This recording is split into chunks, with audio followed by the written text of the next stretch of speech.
Olá! Vamos mergulhar hoje numa conexão fascinante, ligando os pontos entre uma antiga profecia do Antigo Testamento, as palavras do próprio Jesus e um evento histórico que mudou tudo.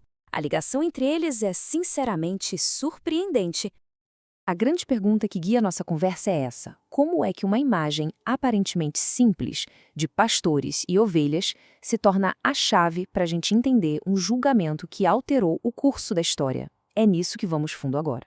Nosso caminho está bem traçado. A gente começa com a crise de liderança em Israel, depois vê a resposta divina a tudo isso, descobre a promessa de um novo herói, entende como Jesus se encaixa perfeitamente nessa história e, no final, a gente testemunha o desfecho histórico de toda essa saga. Então, nossa história começa aqui. E o problema não é um ataque externo, não. É uma crise interna, uma falha catastrófica de liderança que deixou a nação de Israel, à beira do colapso. Ok, primeiro ponto crucial para a gente entender. Quando a profecia fala em pastores, não se trata de criadores de ovelhas, tá? É um código, um termo técnico que aponta diretamente para toda a estrutura de poder da nação. Reis, sacerdotes, príncipes, a elite governante. O profeta Ezequiel, falando lá do exílio na Babilônia, não alivia nem um pouco. A acusação é direta, é brutal. Os líderes que deveriam cuidar do povo estavam, na verdade, só cuidando dos seus próprios interesses. E os detalhes dessa acusação são devastadores. Não era só corrupção, era um abandono total do dever. Os líderes exploravam o rebanho para benefício próprio, ignoravam completamente os mais fracos e governavam com pura tirania. O resultado? O colapso social e espiritual da nação. Com a liderança humana em ruínas, a história chega num ponto de virada bem dramático. Já que os pastores falharam miseravelmente, o próprio Deus decide intervir. Essa citação aqui mostra a virada de chave de uma forma brilhante. É uma declaração muito pessoal, muito poderosa. É como se Deus dissesse: ok, se os pastores que eu coloquei lá não vão fazer o trabalho, eu mesmo farei. A partir daqui, as regras do jogo mudam completamente. Então, o ponto crucial é este. Deus não apenas promete punir os maus líderes, ele assume o papel de pastor e de juiz e anuncia um julgamento que vai acontecer por dentro do próprio povo da aliança. E aqui está a linguagem que vai se tornar essencial mais para frente. Preste atenção. A separação não é entre Israel e o resto do mundo. É entre ovelha e ovelha, entre carneiros e bodes dentro do rebanho de Israel. É uma purificação interna. Mas a intervenção de Deus não para só no julgamento. Ele também apresenta uma solução definitiva, uma solução de longo prazo, a promessa de um líder perfeito, um pastor de verdade para o seu povo.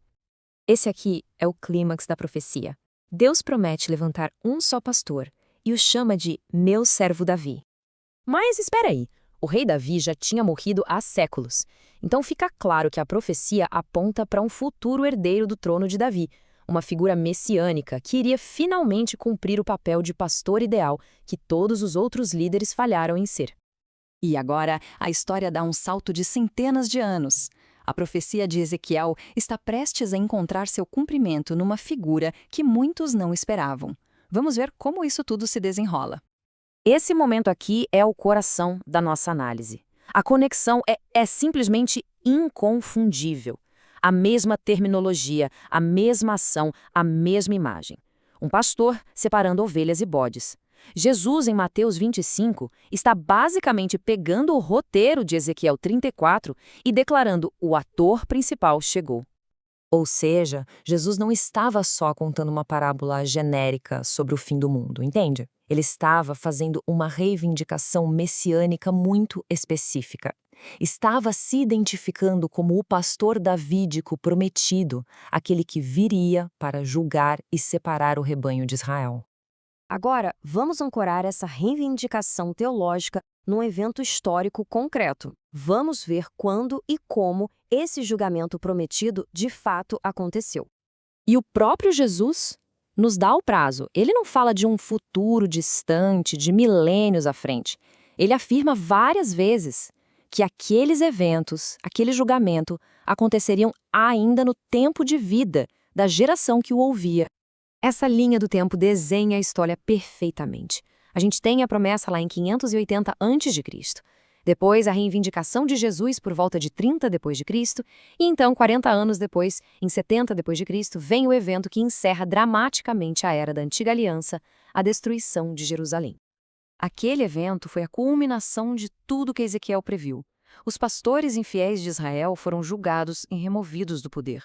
Com a destruição do templo, a Antiga Aliança, que era o sistema religioso centrado ali, chegou ao fim. E para o rebanho fiel, era o início da plena realidade da nova aliança. Portanto, o ponto principal é este. A profecia do pastor que separa as ovelhas dos bodes não é algo que ainda estamos esperando acontecer. O pastor prometido veio, realizou o julgamento dentro de Israel e inaugurou uma nova era para o seu povo. A promessa foi cumprida. E isso tudo nos deixa com uma última pergunta para reflexão. Se essa grande separação que definiu o fim de uma era já aconteceu, qual a nossa relação com esse pastor e qual é a natureza do seu rebanho hoje? Uma questão para se pensar.